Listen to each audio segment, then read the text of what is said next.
Hello, and welcome back to another episode of Pull Yourself to Pieces. Well, you're enthusiastic. Hello. My Hello. underwear is kind of tight. What can I say? Yeah, I can see that. Well, I can't really see that, but I can hear that. Yeah. No, I'm actually excited because, Yes. Ray, we have a guest in the studio. Woohoo! Oh, no way. No Yeah. way. Yeah. No way. What did this cost There's a us? cricket came walking in. I'm going to interview the guy. And His name is Jiminy. Jim. That's about all we can get. It's a shame. What a shame. Production values and everything, and we can't get any guests. So we have a guest. Well, that's have phenomenal. a guest here. We have a guest That's in the studio. phenomenal. He's an old friend of mine, an old co-worker. We worked together, and we did you talked work together? And we sang together. I hate playing straight, man. Where did you work together? Well, we can cover that when we bring him in. Okay. Everybody, he is a friend and a host of a radio show called MotorMouth Radio. I want to welcome Chris Switzer into the studio. Hey! Thank you, Billy. Wow. Thank you, Ray. Thank you for having me here on Pull Yourself to Pieces. I'm all getting ready to pull and piece. It's a family show. Oh, really? Yeah. What family? The Manson family? Yeah, it's the Manson family. Exactly. Nice studio you have here. I like the, isn't it nice? How'd you like the green room? Did you like the fruit in the green room? It was fruity. Yeah. We have to paint the room green, Ray. In actuality, there is no green room. There is no fruit. None of us see each other. We're miles away, which is really pretty amazing, isn't it? Isn't it incredible? Well, actually, yeah. Most people who listen to the show know that you and I are like 400 miles, or it's about 400 miles apart. 450 now. Oh, okay. Well, and getting 450 miles away. He keeps trying to move further away from me. Yeah. He's gonna be in Antarctica, right? That's the one that's way down. Okay. I'll be shivering. I'll be like, it's freaking cold here, Bill, and just want to say, yeah, that'll be next. Yeah. Right. And Chris is Chris and I used to work together in New York, and he is not in New York anymore, right? You're in no. I am in the Nutmeg State. The Nutmeg State. The Constitution State. Yes, I'm in Connecticut. The Constitution. Oh, Connecticut. Connecticut. Yes. Our northern friend across the bay there. Yeah. Across the sound. Yes. Across the sound. Yeah, the sound. Yeah, I've been here for a while now. It's amazing. Is it? Yeah. How long has it been there? I strolled out of New York, I think sometime around 2017. So wow. Yeah, and I think I've been back a handful of times. That's been it. Yeah. Yeah. I haven't gone back. Don't blame you. Had no reason to. Exactly. But yeah, I go back. I go back about three times a year to visit Billy and his family, and I'm good for about 3 days, and then I got to get the hell out of there because I start to become one of them again. You do, right? Isn't it not funny how it happens? Yeah, it is. It's amazing. I start out. Yeah. I start out normal, and by the third day, I'm a total asshole, and I gotta go. I gotta get out of here. I gotta get back to the mountains and the tranquility and the trees and squirrels. It's funny. And rednecks. What? There's a lot of truth to that, and only you two guys can experience that. I've never experienced that. I've lived on Long Island my whole life. I hate it. I mean, there's some nice things about Long Island. There's worse places. Name one. Let's start from this. Name one. Go ahead. I'll wait. Name one. Chris is originally from New York. He's originally from Brooklyn, right? Not Chris. And my brother and I are originally from Queens. Okay, so we're all New York guys, right? And yes, we are. We are. And I don't know if you guys will agree with this, but I am glad that we grew up in New York compared to a lot of other states. Agree on that? I can agree with you there. Yes. Okay. Yeah, we have an advantage over other people. I think so. Yeah, I think we do. We're streetwise. We're street there's smart. a certain awareness that you learn to acquire. It's for survivalry. That's exactly true. That's exactly true. And since what, it's been 30 years now, Ray, you've been in Virginia, and loving it, and seemed like you'd never want to come back to New York. Chris, you sound like you're liking Connecticut. I mean, it's amazing how when I was living in New York, I always thought to myself, the people that left would be right back. Everyone that left would be right back. Right. No, none. I don't think there has been, or if there has been, I can count them on 2 fingers. Yeah. Not a lot of people come back. I was the only knucklehead that actually came back to Brooklyn because basically we had a house there that wasn't being used. My dad said, "Here, take the house." I'm like, you know what? You're going to offer me a house? Okay, I'll take it. So I actually went back to Brooklyn from Connecticut.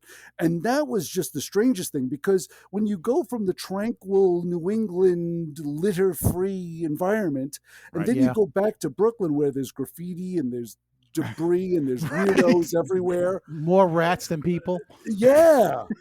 Right. More people that are rats. Yeah. It was incredible because I'm like walking around going, you're walking around perpetually going, ew. And wondering why everybody's talking funny. Like, what's the matter with you? Why are the marbles in your mouth? Why? Well, what are you talking about? Yeah, everybody talks like Sylvester Stallone. Right.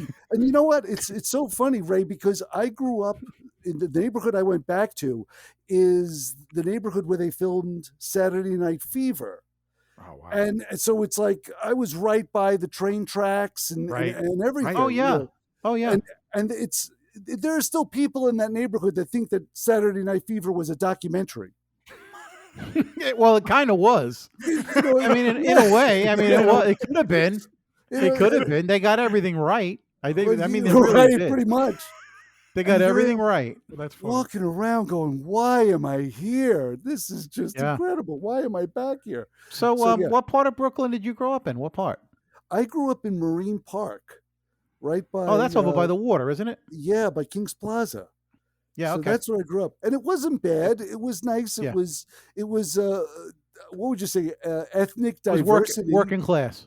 Working class. Totally. Yeah. Everybody was a civil servant. Everybody was either a cop, fireman, sanitation, con ed. Or you worked for the railroad. Right. Yeah. It's the truth. And that was the dream job, working for the railroad for some reason. Of course. Yeah. Because you got a pension. Yeah. That was it. The pension, the dream job, that working for the railroad. But the funny thing was when you were like 19, 20, 21 years old and you were applying for those jobs, you were like, hey, 20 years, I'll get a pension. And when you're 21, the thought of 20 years ahead of you is like, forget it. That's never going to happen. We'll never get there. Now we blink and 20 years goes by like that. Yeah, now exactly. I blink and 20 years goes by. Yes. What was wrong with us? Time speeds up exponentially. Hell yeah. And you tell young people that and they don't get it. Right. And then you see those young people about 10 years or 20 years later and they're like, "Oh my God, you were right. Time has sped up." And I'm like, "I told you." It is the truth. I've had people in their mid-40s come up to me and they'll say, "Hey, I'm retiring. Let's start a business. Let's sell cars." And I'm like, I'm still trying to look for my career. I still don't know. I still don't know what I want to be when I grow up. You're retiring? You know, you dirty old. Exactly. It's true. Mm-hmm. And Chris, Chris, you just recently had a birthday, right? Yeah. Happy birthday! Thank you. Oh, happy birthday! When's your birthday? The 19th. Yeah. Oh, Billy's the 10th. No, I know. He wished me happy birthday, and he knew I hit 60. Ray's 65 this year, and you turned 69 this year, right? I'm the kid of this group. Nice. You're the kid of the group. Yeah. Nice. Yeah, I like that. I always like being younger than Billy. I always like that. You're always going to be, no matter what we try to do. Yeah, I always look at you like the old man. So it's cool, yeah. But and it was nice. It was a quiet day. No big deal. You know, what are you doing? You're 59. What are you, hey, come on, let's go out and party. No. I didn't do anything at 60. I know it's a milestone, whatever the heck milestone. What, every 5 years, every 10 years is a milestone? What makes 60 a milestone? Because it was like every 10 year? I don't know. You could chew solid food. I don't know. I don't know. Provided you still have your teeth. Yeah, right. Right. You know, to me, 60 years old was really old. You could poop without making a noise. I don't know. That was That was old. So Right. Yeah, it's sad when when your biggest accomplishment in the morning is having a good bowel movement. That's really sad. Oh, I come out of the bathroom like, pounding my chest and everything. Yeah, right, exactly. Oh, wow. I know what you mean. there is nothing like a good bowel movement. Yeah, There's nothing I'm like a really good isn't. bowel movement. ready to No, take there- on the day. I'm ready to dance Yeah. the night away at that point. Woo! A few Well, I pounds don't know about lighter, dance. definitely. I don't know. Do you remember Peter Boyle and Young Frankenstein? That's me dancing. So no, I don't dance. Ask me to sing, it's a different story. But no, I don't dance. Well, speaking of Put on the singing, Ritz. Yes. speaking of singing, we have a lot of things we'll try and cover here. But that reminds me of music. And then Chris, you got to tell us about your interest in music and radio, because and how you really want to chase people away, don't you? Huh? No, we're intrigued God. because we are. Billy and I, we don't love care music. about we don't care about the audience. We just do this for ourselves. Yeah, we got 3 Whatever. listeners, so don't worry about it, Chris. Whatever. Yeah, I was going to say I've been having that same theory for the last 20 years doing MotorMouth Radio, and believe me, it works out really well. You got to tell us about MotorMouth Radio, but lead us up to it if you could. No, definitely no listeners there either. When I was in school the first time and screwing up, I left and became. I joined I went down to Wall Street. Yeah. And I was working in the business district at Wall Street, and I realized that was awful. Oh. And I literally quit my job on a disagreement with a manager, left, went home, and was listening to the radio, and I heard a friend of mine on the air at a college station. And I said, if that jamoke can do it, I can too. Cool. And I went right to that school and went right to took those classes. And before I knew it, in the summer of '85, I was in the radio program at, of all places, Kingsborough College in Brooklyn. So, wow. and it was a great place because there were a lot of radio people that came out of there. And I spent about 2 years there and then jumped right into the business. I went from playing dance music to, talking loud and drawing a crowd. Yeah. I went right from there to playing country music. Wow. Oh no. Yeah. Talk about a culture shock. Without somebody having a gun at your head, you did this voluntarily? Why, Chris? Why? Ray, you take what you can get in the radio business. Right, exactly. I guess so, yeah. I worked for a station, and none of these stations exist anymore. We're going back so long. The station was WHT. It was in Wethersfield, Connecticut, and it was it was a country station on the AM, no less. And I used to get truckers that would call and request songs, and I'd go, I'll get it on for you, and they'd say, no, y'all gotta get it on next 45 minutes because I'm going to be out of listening range by then. I'm in the truck. God. Oh my God. Oh my God. And I'm like, that's okay, great. all my exes live in Texas, going out to Cleophas right here on WKHT. So yeah, it was a lot of fun. Went from there, went to playing oldies at a station called WCFS in Westport. Left there and played rock and roll at 95.9, the all-new Fox, which is the only station that's actually still there, but I think it's a shadow of itself. And I ended up working at WVIP Radio in Mount Kisco, and I was a program director there.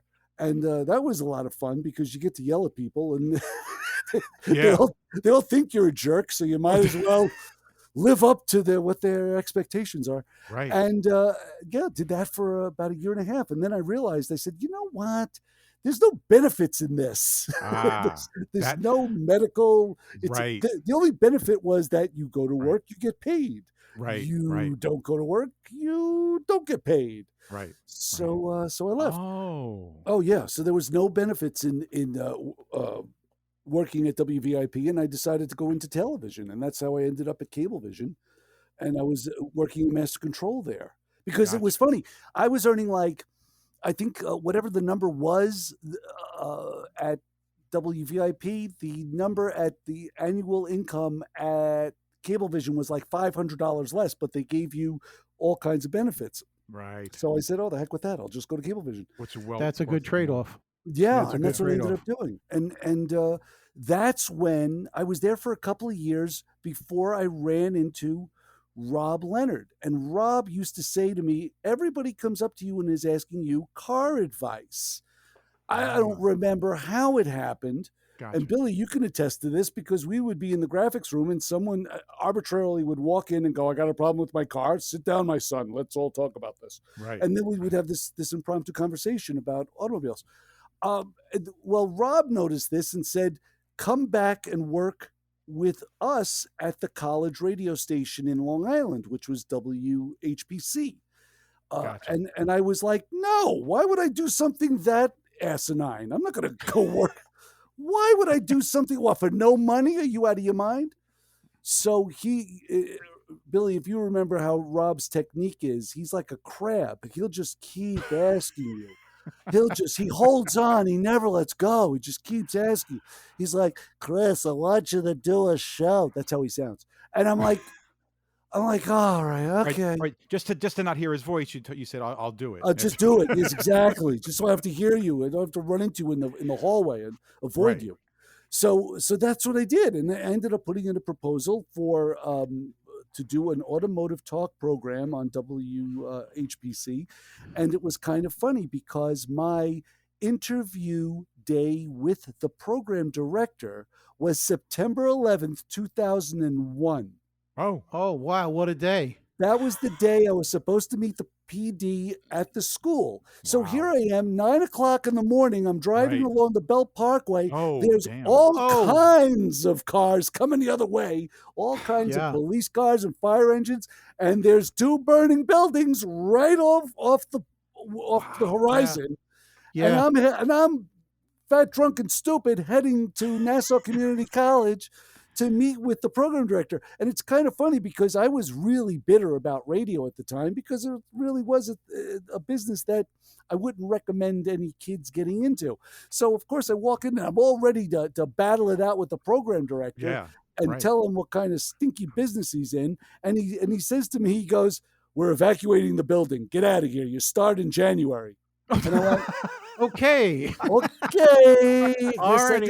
Guess I got a radio show. So so that's how it happened, and so been doing it for 20 years.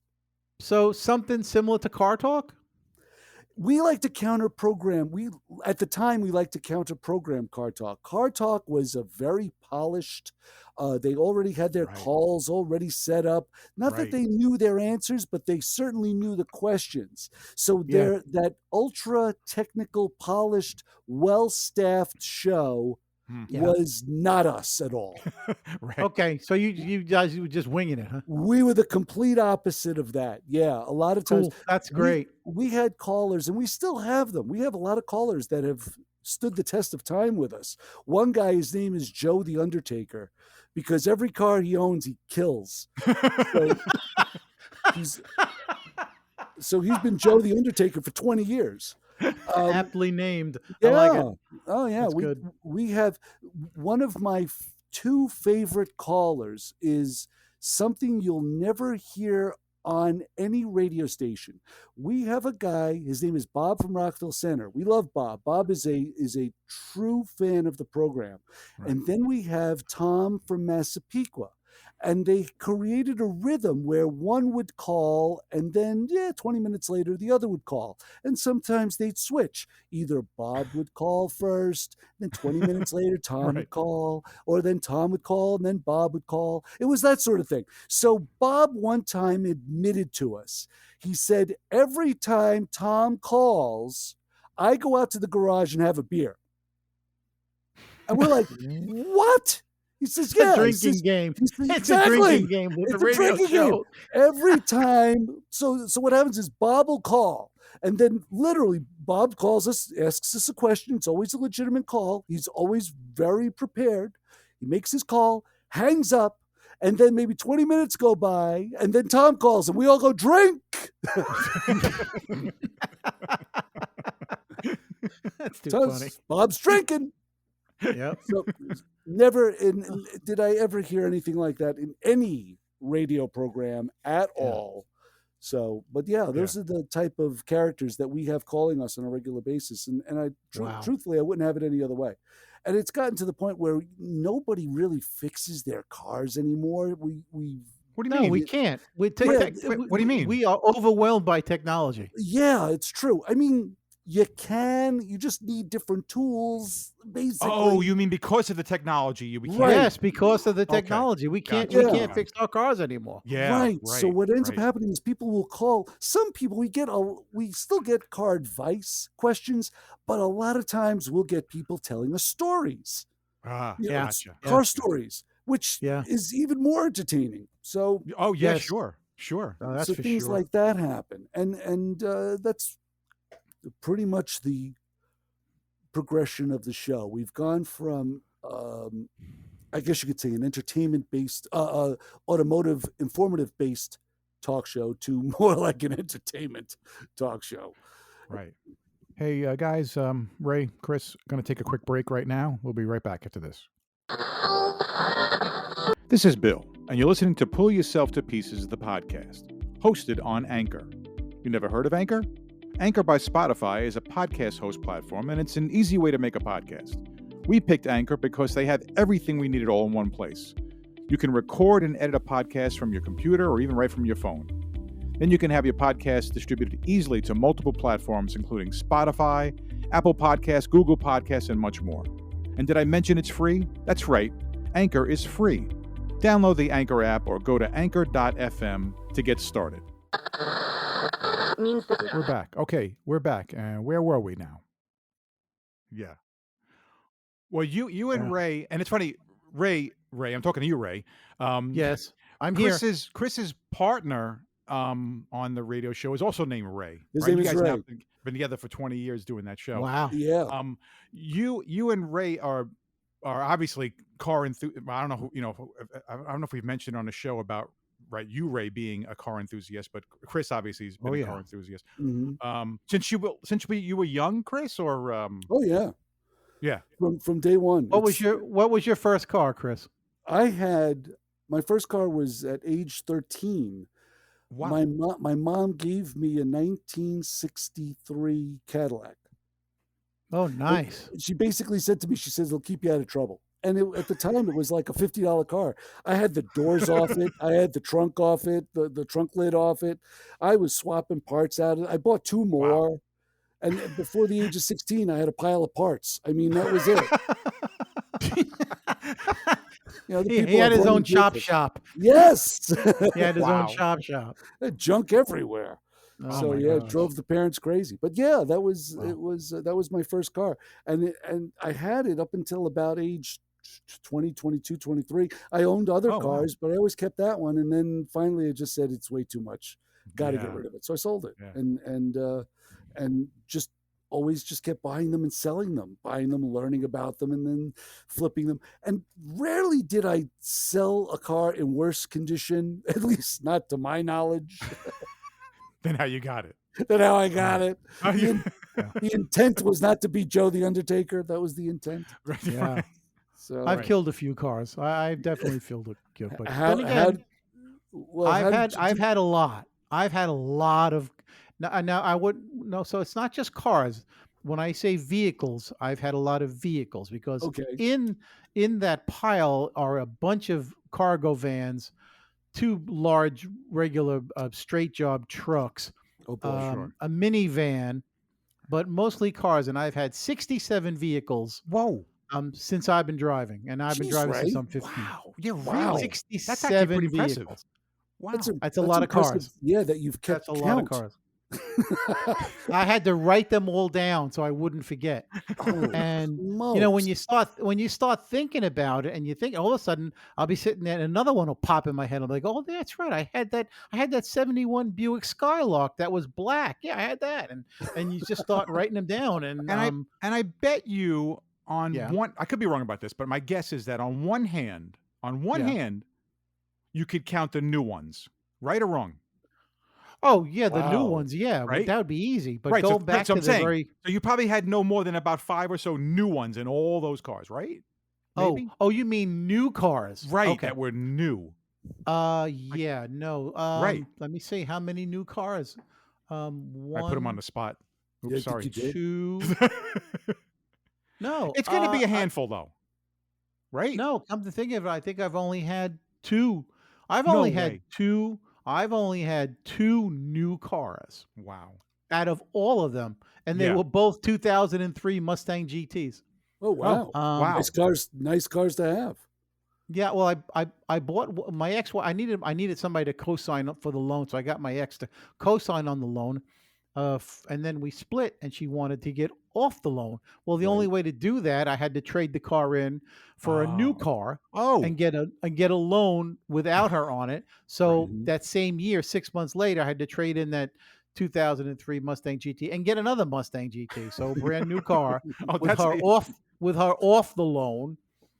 And I ended up getting a convertible, but I already had a Z28 convertible. So now I got two convertibles, a Ford and a Mustang, and a Ford and a Chevy. You know, the two cars that basically been going at it for years, a Camaro and a Mustang. So I have the best of both worlds, basically. But I didn't really want another convertible. But so here I am with, those two cars. But you needed a clone of yourself so you could get the cars together and you could do like, racing down the. I could have had my own gumball rally many times. Let's put it that way. I could have done my own gumball rally. Chris and I used to talk about gumball rally when we worked together. Yeah. Oh my gosh, what a great film!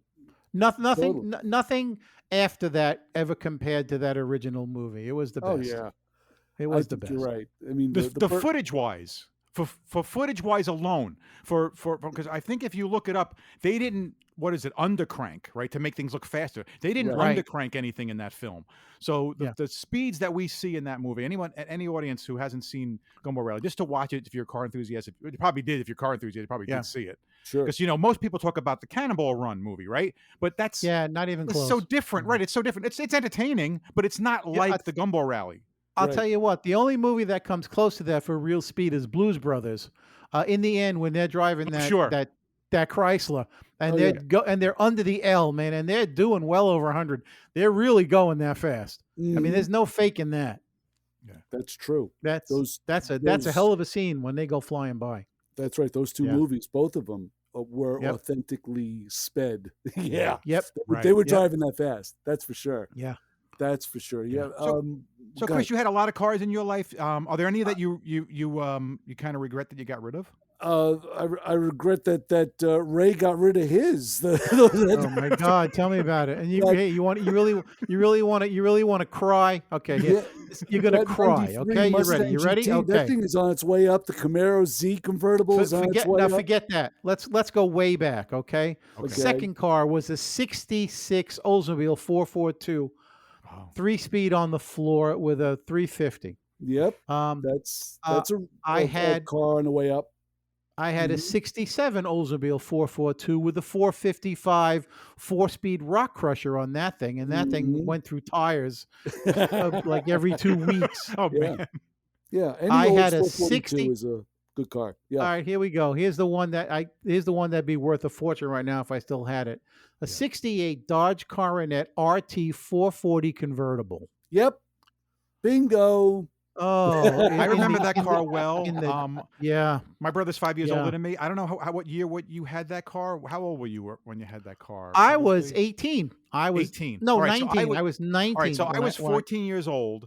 Right. And you and I drove in that car. Yes. And Chris, it was the fastest I ever drove in a car. That car had a speedometer. I think it went to 150, and I think he buried the needle. I used to bury the needle. It was really kind of scared the crap out of me. It was sick. And that was on a side street. No. That was through a school zone. No, that's why I don't drive anymore. Yeah. On the driveway. You're right. Yeah. On the driveway. Yeah, I hate to break it to you, Ray, what they're asking for those cars now, especially I know. Tell me, I know. Big 67 GTO, his and hers. How ironic is it that at a time when you can get all those cars, right? You can get those cars for like dirt cheap, right? Well, you can't do that now. Yeah, no. Now they're worth so much money, right? Where now you buy new cars and their value depreciates. They don't have none of them have that. No new cars are going to have that staying power. Does the Corvette even still have that kind of resale? Depends on what class, what year. Exactly. I'm going to say I'm mentioning like from 2000 up. From 2000 up, right? Because the C4s didn't do well, but the C5s are holding their own. Yeah, they're actually C5s are now the almost like the best bargain Corvette you can buy. Yep. Absolutely. Mm-hmm. So there's not many cars in the last 20 years then that have actually sort of, I'm saying new, right? Bought new, or cars that have been manufactured in the last 20 years that are really going up in value. Not that much, right, Chris? A lot of your BMWs still hold their value. Yes. Yeah, a lot of the M series BMWs. Mm-hmm. Yeah, I wonder why that is. Because it's a well-made car. I mean, it's one of the best-made cars. Yeah, and I've had a couple, so I can vouch for how well those things are made. Yeah, they really they are. can survive under my foot. That's a well-made car. I'll tell you right now. But I had my M3 up to 160 on Route 64 in Virginia when I had it. That was back in 2010. And there was still more pedal. I didn't have the thing pegged. There was still a lot more pedal. So that's a testament to what that straight 6-cylinder will do in that little car. 160 miles an hour with still more to go. What year was the M, Ray? What year it was a 2002 M3. It had about 60,000 miles on it when I got it. 6-speed, but out of all the cars I've owned, and I've owned a lot, that car handled the best. Oh, I believe it. Really? I believe the absolute best. It never felt like it was going to come out from under me. And I was taking cloverleaf curves at 80. I was taking curves that said 30 miles an hour at 70. Oh my God. Just downshifting and just going, there are a lot of mountains. No, there are a lot of mountains here, and I know them all. And so I would take that thing out on those mountain trails and put that car to the test. Mm-hmm. And that was the only car that I never felt it would betray me. Now I've had other cars that my Corvette. I had a 91, just got rid of it, convertible, and that car always felt like the ass was just going to come out right out from under me. I never trusted that car. Mm-hmm. It didn't handle well. It didn't handle well. Ray, I had an 84 C4. First year. Yeah. It was literally a buckboard. I mean, there was just, it was like driving on wooden rails. Yes, you felt every bump. Every single bump. And did I trust it? Absolutely not. I never trusted it. There you go. Say, the butt would swing out. Mm-hmm. And yet, it touts that 50-50 weight, distribution, but I swear to God, I don't know why that ass just wants to kick out every time. It's true. I had a RX-7, one of the first gens in 81, and that car was the most unforgiving, best handling vehicle I had, because it would handle great up until the point where it wouldn't. And then you found yourself in the weeds somewhere. I mean, literally, the rear end would just go. Man. And it was no warning at all. You didn't hear like the tires squeal. You didn't feel like a little uneasiness. No, you're like, everything's great. Radio's crackling. I am doing swell. Spin. Yeah. You were done. Wow. It was like just that you were at the most confident. The key to making those kind of turns and stuff like that is a car that's low to the ground, obviously. That's the It helps. It helps, but you need that rubber making good contact, and that's everything. Without the rubber making good contact, your car's not going to handle well. So it's funny. I just thought about. I know why I thought about this. You guys both talking about cars, and I'm pretty sure if I'm right on this, Chris, tell me if I'm wrong or not. We would talk about different cars that you owned, and I'm pretty sure that you had a Triumph. Yes, I did. Oh, what year? What you have? I had one too. What you have? I knew that. What you have, Chris? A 74 TR6. I had a 72 GT6. Oh, nice. The hard top. Yeah, I had the hard top. That's the Spitfire, right? No. Well, it's the Spitfire body, but it's the hard top. It's not a convertible. It's the GT. Yeah. Yeah. Oh, they're nice. Straight six. Yeah, but I'm trying to remember the stories with both you guys about those cars. Weren't you trying to always kind of keep those cars alive? Oh, yeah. The problem, I kept snapping rear axles because the axles on that thing are like a pencil thin. I mean, literally like as thin as a pencil. And when you've got my big fat ass in the front seat of that thing, doing hole shots. Those little British cars are not made for that kind of abuse. And I would just, yes, yeah. Well, did they make motorcycles first, or they made the cars first? I think they made the motorcycles first. Interesting. Motorcycles Triumphs. first. Yeah, Yeah. probably. They probably. I don't know. You'd have to ask a motorcycle guy. They're not that out one. there anymore, right? That company's gone, right? No, Triumph is gone. Yeah. Triumph is gone. They went out That's all gone. like 30 years ago. Are those Yeah. cars valuable? It all depends on condition. Condition is yeah. Gotcha. huge Yeah. because they rust with a vengeance, and a Oh. lot of people love to just mess with them. And I'm always a big fan of leave it alone. If it's stock, leave it alone. And I can't say the same for my longtime radio colleague because he likes to modify everything, and we always have this rolling gun battle. I'm always like, it's stock, leave it alone, and he's like, no. Well, the great thing about the Triumphs is that the whole bonnet or the whole front end lifts up. On yours it did, yes. On mine it didn't. Right. The whole. What do you mean the front end thing, lifts up? The whole front end. Well, the whole the hood and the fenders are one, and it pips up. It lifts up. All right. And Like what a you've got is clamshell. you've got this huge engine bay with either a little 4-cylinder in it or the straight 6 that comes in the GTs, right? And so it's real easy to pop that 6-cylinder out of there and drop a small V8 in there, and now you've got a car with some real balls that you could do some real damage with. Yeah, Ray's And right. that's the best way to soup that car up because it starts out with independent rear suspension already, so you know it's going to handle well. It sits really low.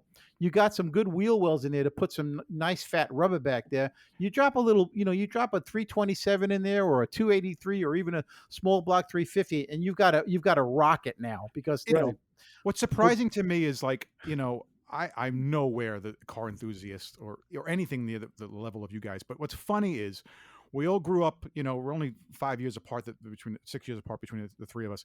We all grew up in the 70s, and I have so much remembrance of commercials and the promotional stuff for the Triumph cars.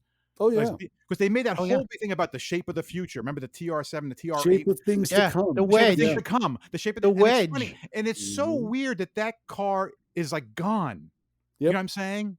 Yeah, it's like you don't see him anymore. No, and you wonder what happened to the company that you think that they were going to be the future, that look, and nope, it didn't happen for them.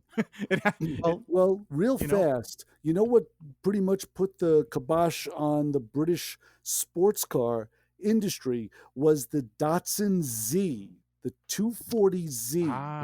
Because they were priced about the same. If you went to go look at a TR6, you were going to spend about $3,500, $4,000 back in 1970. So then you went over to and who the heck at the time ever heard of Datsun or even took them seriously? Right. Nobody did. So you went over to look at a Z, and you'd be like, same price, and okay, the top doesn't go down, but holy smokes, talk about a 6-cylinder, a rev forever, a perfectly machined 5-speed over the 4-speed. It was just, I had one. I had a 73 260, and the car was just a jewel. It was really compared to my Triumph, and I can only imagine the people that ran from British Leyland to go hop in something, a Japanese race rocket, and enjoy the day, and trouble-free motoring, no less. These cars, with electrical systems that didn't fail all the time. Yeah, they used to call the electrical system that was in those British cars was called Lucas, and you didn't want to disturb it because you didn't want to let the smoke out. That's right.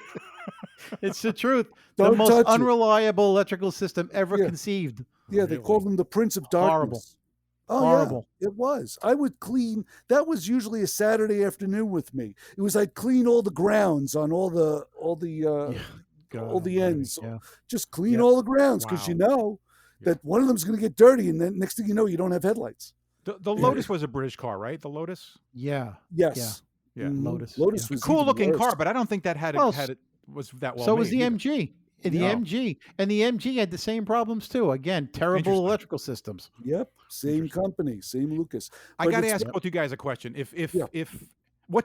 Chris, what's your ultimate dream car that you would have liked to have owned? Did you ever own it?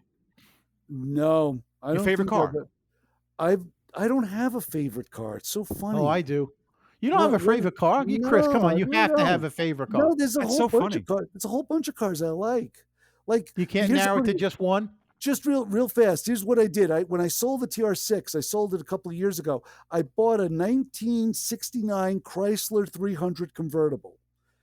the biggest tank you could find. Yeah. The biggest thing. I've always had big convertibles, but I had a laugh because I'm on the road with the TR6, and I'm like, this is nice. Now I'm up in Connecticut, so it's a bunch of whole 2-laners everywhere, and like switchbacks and things like that, like you deal with, Ray. So it's I'm doing the same thing. And I sell the TR6 and I buy this Chrysler because I always like big cars. And you got to see me on the road with this thing. It's like 2 hands. I got 2 tires on the yellow line. I'm missing trees. I'm taking off side view mirrors. It's just, this is a it's a Mama Luke of a vehicle. So, so I laugh to myself. I go, boy, this is what I got. Boy, it's a handful. So cars to me, there's some things I like about them, some things I don't like about my favorite cars. So to answer that question, to narrow it down to one, I don't know if I could. I really don't. Gotcha. Maybe a top 3. Tell me. Okay, what's your top 3? What's your top 3? Oh, I have. Well, give me your top 3. I'll take a 59 Caddy convertible. I'll take a split window Corvette 63, and probably an old 4-door cop car, something that looks mean and nasty, like a 79 St. Regis, all blacked out, something real strange and murdered out. That'd be my hot rod. You want the Green Hornets car? Yeah, the Black Beauty. There you go.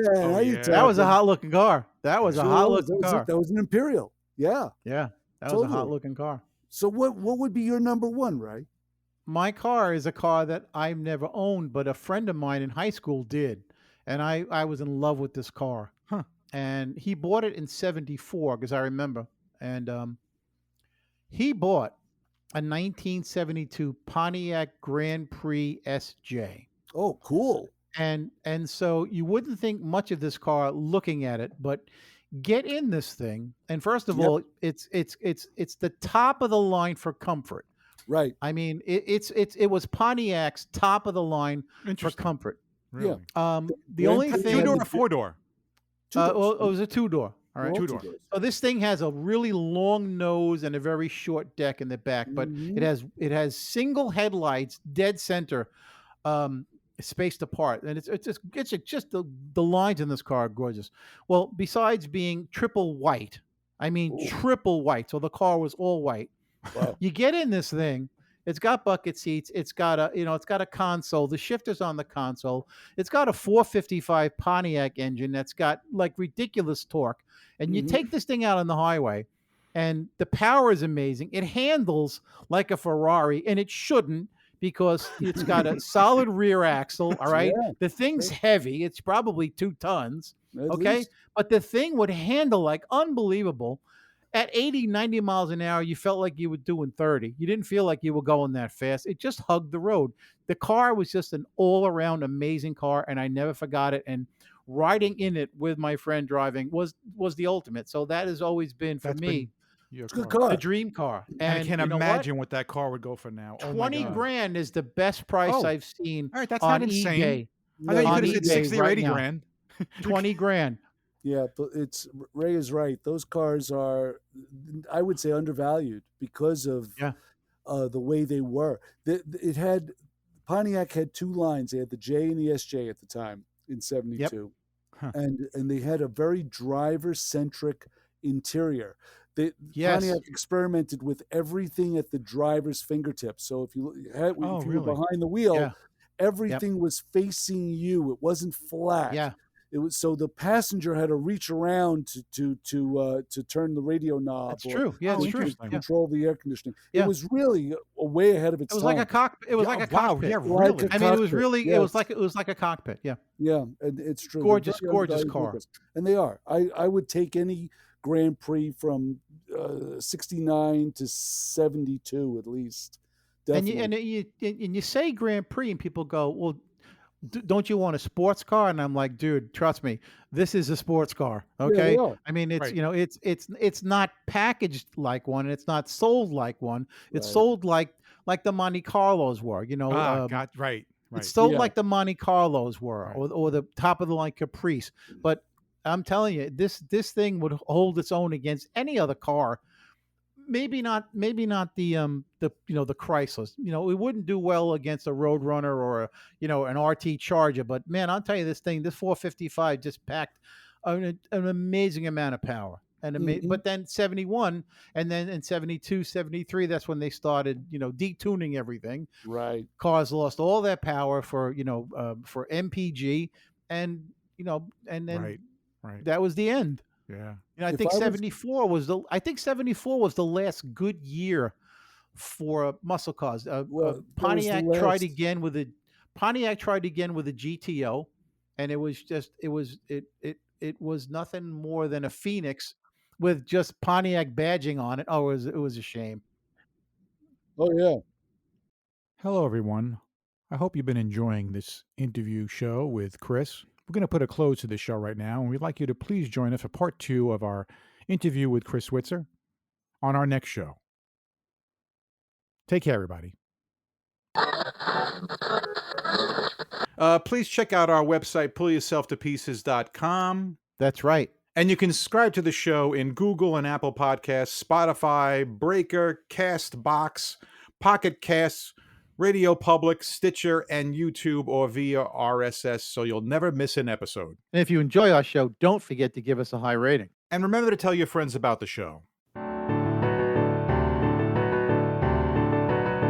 Thanks for listening to our show, and thank you to freesounds.org and Gottlieb, Audio Mirage, Plasterbrain, Cognito Perceptu, FK Prod, Mirage Hazer, Shadow Wisp, DBoss, Viku Seru, Intra Environmental Sound Project, Julian Nicholas, Carmelo Mike, G Kill Hour, 140178 Sound, CMU Sound Design, Alan Mchi, Der Super Anton, Eric H2000, Bulbastray, FK Phantom, Ultra Dust, Ada Records, Stuart Colborn, Debroid, Cubidup, GJ, Syntax Seed, Inspector J, Astounded, Madge 061785, Just Invoke, Short Record, Lorenzo Sue, and I'm Mackenzie. CreativeCommons.org/licenses/by/3.0/legal code.